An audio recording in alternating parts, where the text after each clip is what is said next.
Welcome to Kettering Business Park, the home of the Salvation Army's purpose-built processing centre, located in the Midlands. The search for a new processing facility for our clothing collection division started over 6 years ago. The trading arm of the Salvation Army, known as SATCOL, identified a need to relocate to modern facilities that would support the business into the future and continue to raise funds for our parent church and charity. Building work commenced in November 2019, and despite the pandemic, we were able to continue with the build, working closely with our development partners to the highest safety standards.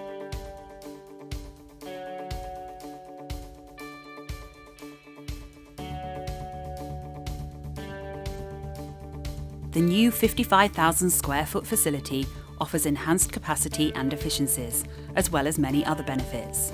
This new facility will further bolster our operations as we continue to grow and enables us to respond to our corporate partners' needs, including supermarkets, local authorities and large corporate donors. The new purpose-built warehouse provides a better working environment for our colleagues and improved operational efficiencies with new levels of automation. It also includes a number of environmentally friendly features, such as reduced energy and water usage, electric car charging ports and an eco-shelter.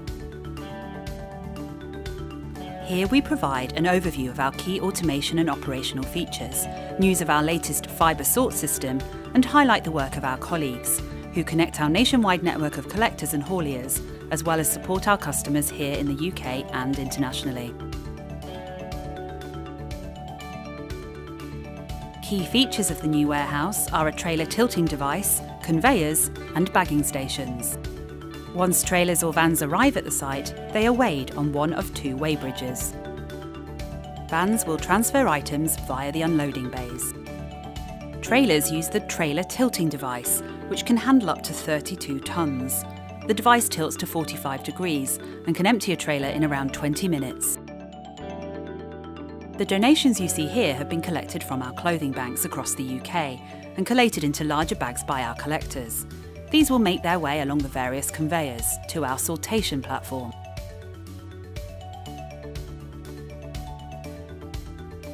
Our warehouse colleagues will filter out any non-textile items from the bags.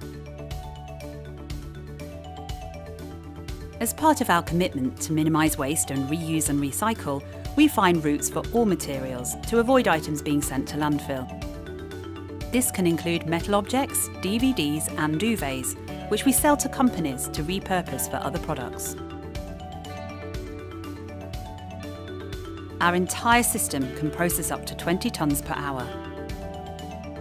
Once the textiles leave the sortation platform, this is how the product will look for our export customers. The textiles make their way to our highest conveyor before being weighed and dropping into large botany bags.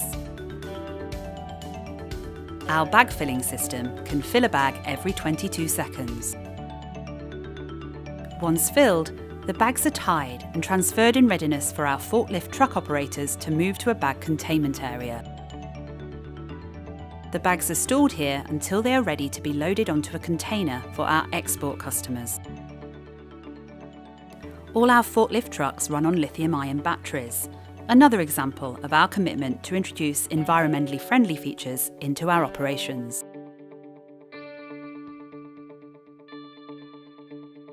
Our latest installation is a fibre sort system, which has been part funded by RAP's Resource Action Fund for Textile Reuse and Recycling. As a nation, we throw away around 300,000 tonnes of textiles into waste receptacles that go to landfill.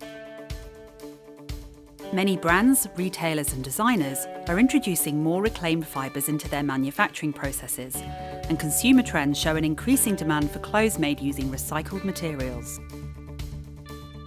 The fibre sort system will take clothes that are donated to us through our clothing banks and shops that are not suitable to be resold and worn, and sort them into different fibre types. Once separated, the items are sold to organisations that can break those materials back down to their raw fibres to be used to make new clothes. Our central support, fleet and export teams support our collectors, hauliers, customers and colleagues. They are an integral part of the operations team, providing daily feedback on reports of fly tipping, deposits made in error, and full or overflowing banks. The helpline can receive between 50 to 100 calls each day, and the operations team will respond immediately, making any adjustments to collections as required to clear clothing banks and surrounding recycling sites. Our warehouse capacity, nationwide network and operational expertise are all key strengths. The facility is amazing. As you can see around me, it's state of the art, it's brand new. Everything was very manual before, and now it's all operated by computers. So a lot of the changes that we've had to encounter, obviously with the staff and their training, because they're not used to the equipment or how things work, making sure people are happy, comfortable. Obviously we're moving not too far afield from where we were before, but a million miles away in terms of the process. So it's just making sure we've trained people on all the different aspects of it, that they're comfortable in their new roles, and ultimately if they're happy, then we've got a nice productive warehouse. The automation and operations here at the processing centre at Kettering Business Park is working extremely well. We were able to increase the amount of volume of donations that we process through the facility. For example, we have actually managed up to 140 tonnes in one day. We have the capacity to double that and go up to nearly 300 tonnes. With over 30 years' experience, the Salvation Army Trading Company and our clothing collection division is well placed to support our customers, corporate partners and communities to reuse and recycle textiles today and in the future, and raise funds for the Salvation Army and other community-based charities.